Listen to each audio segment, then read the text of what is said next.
এইবারের মহাকুম্ভের আসরে দেখা মিলেছে আইআইটি বাবা। কার্যত সোশ্যাল মিডিয়ায় ঝড়ের মতো ভাইরাল তার আসল নাম অভয় সিং। আইআইটি মুম্বাই থেকে বিটেক করেছেন অ্যারোস্পেস ইঞ্জিনিয়ারিংয়ে, তারপর ডিজাইনে মাস্টার্স করেছেন। 1 বছর ফিজিক্স পড়িয়েছেন সম্ভবত আইআইটি কোচিং ইনস্টিটিউটে। পাশাপাশি উনি a beautiful place to get lost নামে বইও লিখেছেন। কিন্তু কুম্ভের মেলায় তাকে সন্ন্যাসী রূপে যেভাবে দেখা গেছে, এই কারণেই ওনাকে অনেকে আইআইটি বাবা বলে ডাকছেন। উনি আইআইটি থেকে পাশ করেও নিজের প্যাশনের পিছনে ছুটেছিলেন। 3 ইডিয়টসের মতো প্যাশন ফলো করে ট্রাভেল ফটোগ্রাফার হয়েছিলেন। মানালি থেকে 2000 কিমি পায়ে হেঁটেছেন 4 ধাম দর্শন করার জন্য। তিনি একটি ইন্টারভিউতে এটাও বললেন, এই পৃথিবীতে এত কিছু শিখে নিলাম, কিন্তু বেসিক জিনিস রান্না করাটাই শিখলাম না। ছোট ছোট বিষয়গুলো শেখাও জানা দরকার। যেসব মা বাবারা এখনও গর্ব করে বলেন যে আমার বাবু রান্না জানে না, তারা বুঝুন রান্না জানাটা প্রয়োজন, বেসিক নিড না জানাটা ব্যর্থতা। গার্লফ্রেন্ডের ব্যাপারে জিজ্ঞেস করলে অকপটে স্বীকার করলেন যে অনেক গার্লফ্রেন্ড ছিল, অনেক ভুলভাল কাজও করেছেন। এটাও বললেন জীবনে ঠিক ভুল নয়, জীবন কী সেটা বুঝতে হবে, আর সেটা বোঝা সম্ভব অভিজ্ঞতার মধ্যে দিয়ে। এছাড়া আর কী উপায় আছে বলুন?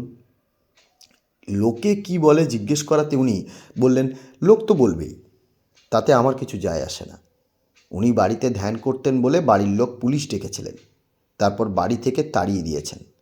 উনি বললেন ভালোই হয়েছে, আমার মধ্যে আর এই পাপবোধ নেই যে আমি বাড়ি ছেড়ে পালিয়েছি, ওরাই আমাকে তাড়িয়ে দিয়েছে।